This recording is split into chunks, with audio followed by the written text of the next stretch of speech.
आणि यानंतर एक ब्रेकिंग बातमी जाणून घेऊयात। ओमराजे निंबाळकर आज धाराशिवच्या गोवर्धनवाडी इथल्या त्यांच्या निवासस्थानी कार्यकर्त्यांसोबत बैठक घेणार आहेत। संध्याकाळी 4 वाजता बैठक असली तरी सध्या त्यांच्या घरी कुणीही नाहीये। काल पवनराजे हत्याकांडाचा निकाल असल्यामुळे संपूर्ण कुटुंब हे मुंबईमध्ये आलेलं होतं, त्यामुळे सध्या घरी कुणीही नाही। बैठकीसाठी खास व्यवस्थेच्या कुठल्याही सूचना अजून ओमराजे निंबाळकर यांच्याकडून आलेल्या नाहीयेत आणि दरम्यान त्यांच्या घराच्या आवारातच आजची बैठक होणार असल्याचंही कळतंय। गोवर्धनवाडी इथल्या ओमराजे निंबाळकर यांच्या घरापासूनच आढावा घेतलाय आमचे प्रतिनिधी अप्पासाहेब शेळके यांनी। बघूयात। ओमराजे निंबाळकर धाराशिवमध्ये पहिल्यांदा आल्यानंतर त्यांच्या मूळ गावी गोवर्धनवाडी येथील तिथल्या घरी येतील आणि आजची जी बैठक आहे ती जी माहिती मिळते त्या माहितीनुसार घरीच त्यांची प्रमुख पदाधिकाऱ्यांची बैठक होणार आहे। हेच ते ओमराजे यांचं गोवर्धनवाडी येथील निवासस्थान आहे।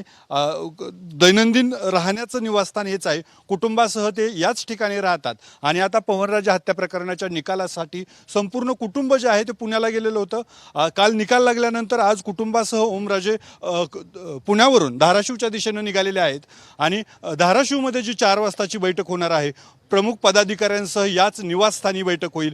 कुठलीही बैठकीसाठी वेगळी व्यवस्था अद्याप तरी करण्यात आलेली नाहीये। घरीच प्रमुख जे पदाधिकारी आहेत त्यांच्या समवेत ही बैठक होणार आहे। या ठिकाणी गेल्या 2 दिवसांमध्ये ऑपरेशन टायगरची जी चर्चा आहे त्या पार्श्वभूमीवर आणि निकालाच्या पार्श्वभूमीवर पोलीस बंदोबस्त आपण पाहतोय की घरापाशी लावलेला आहे। अजूनही कार्यकर्त्यांची कुठली वर्दळ नाहीये। खरं तर बैठकीसाठी वेगळ्या सूचना कुठल्या आणखी दिलेल्या नाहीयेत। याच ठिकाणी निवासस्थानी बैठक होणार आहे असं कळतंय आणि 4 वाजता ओमराजे निंबाळकर या ठिकाणी येतील, प्रमुख पदाधिकाऱ्यांशी संवाद साधतील आणि त्या संवादानंतर त्यांची पुढची राजकीय भूमिका जी आहे ती स्पष्ट करणार आहेत की शिंदे गटात राहायचं की ठाकरेंसोबत राहायचं की शिंदे गटात जायचं याबाबतची राजकीय भूमिका ते स्पष्ट करतील। अप्पासाहेब शेळके, एबीपी माझा, धाराशिव, गोवर्धनवाडी।